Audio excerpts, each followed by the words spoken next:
I am AK Turner, and this is Success, Failure, and Other Myths of the Writing Life. This presentation was first developed for the kickoff keynote of a writing conference here in Idaho, and afterwards a few of the attendees asked me if I would put it on the internet. So here it is, Success, Failure, and Other Myths of the Writing Life. Now, if we're writers, if we want to be writers, if we want to be better writers, I think it behooves us to examine the concepts of success and failure. What do these things look like? What does success look like? Does success look like this? Possibly. This is Ernest Hemingway. Hemingway won a Pulitzer Prize for fiction in 1953. He won a Nobel Prize for literature in 1954. So I don't think anyone would debate the fact that Hemingway was a successful writer.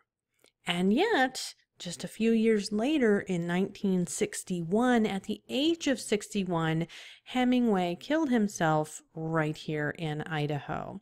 I'm not telling you this to depress you. We are writers. We are sufficiently depressed enough as it is, right? Kidding. But it's helpful because it demonstrates that these concepts of success we have, we associate them with these accolades, these awards, right? But none of that means that you are going to be a happy, whole, and healthy writer, which is what we should all strive for. So it's just something that's important to keep in mind. Okay, what does failure look like? Does failure have a face? Let's look at a few quotes from writers who struggled intensely with feelings of failure and the idea of failure. So here's the first one. I have spent a good many years being ashamed about what I write. I think I was 40 before I realized that almost every writer of fiction or poetry, and I would add in nonfiction, who has ever published a line has been accused by someone of wasting his or her God-given talent. If you write, someone will try to make you feel lousy about it. That's all. Okay, so this is someone who spent decades struggling with feelings of failure. What do you think? Here's your big fat failure right there. That quote is from Stephen King's On Writing, a must-read as far as I'm concerned. Here's another one. Our next writer was described as a limited talent whose works were watered down by 10th-rate philosophizing. Ouch! Why would anyone say that about another person? It's just not cool. So that was in reference to this man. Do you know who this is? That is John Steinbeck.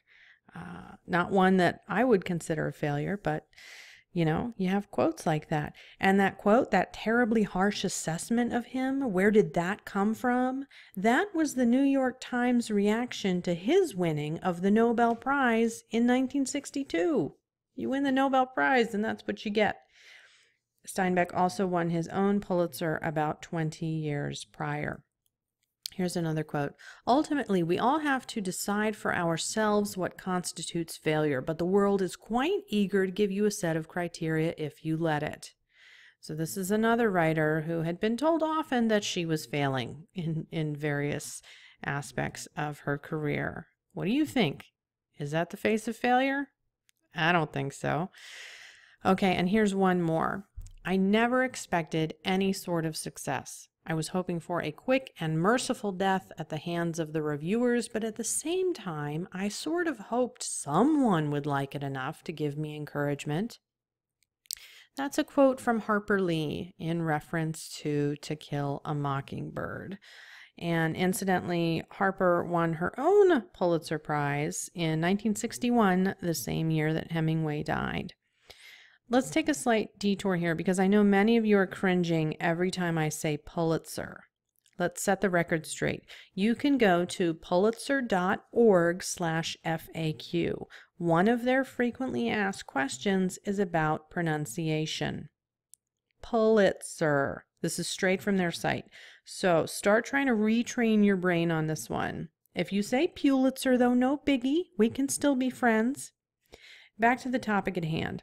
Why talk about success and failure? Because we need to illustrate how ridiculous these ideas are in relation to the writer's experience. We think we can identify what is a success and what is a failure, but we can't. They interchange. They mask themselves as the other. They hide. As an example, this was years ago, I spent 2 years working with an editor at Penguin. I had an in at Penguin, 2 years back and forth working on a manuscript, and I was never offered a contract. That felt like failure. But it wasn't, because during that time, the manuscript became a better book. Isn't that what's really important?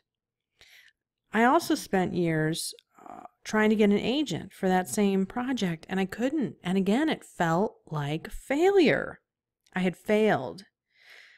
And yet, I put the book out on my own. Eventually, it made the New York Times bestseller list.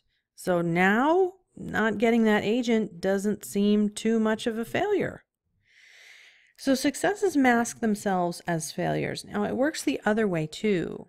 You can feel success. You will have accomplishments that people will sometimes intentionally and sometimes unknowingly take down a notch. There is always someone for whom, no matter what you do, it's not enough. Let's say you're really excited because you wrote a story and you're feeling really good about it. And you say, I wrote a story. They say, when are you going to write a book? Okay, so you do that. I wrote a book. They say, is it published? Okay, I published a book. They say, self-published or traditional? It's worth noting here also that whatever your answer is to this question is wrong. If you self-published, you're not good enough to traditionally published. If you traditionally published, you're selling out to New York and not smart enough to self-publish. So whatever you say, the answer, it's going to be wrong. Let's say you get past that and you're back to, I published a book. Is it selling? When you publish a book, you're so excited about having done so. And then, the question of numbers comes right away. Let's say it is selling. My book made the New York Times. You're feeling really good. What can anybody possibly say to take you down a notch? But not USA Today. And it's worth noting here as well that these two are interchangeable. There are plenty of people who have made the New York Times bestseller list, and as soon as they do and they share that information, they're told, well, the real measure of success these days is the USA Today bestseller list. On the reverse, I know USA Today bestselling authors who have never made the New York Times bestseller list, and that it's irksome. They are irked. But let's say you do all of that. You write a book, you publish, it does well, it sells, you make the bestseller lists, you win all sorts of awards. Let's say you're this guy. Does anybody know who this is? This is Anthony Doerr.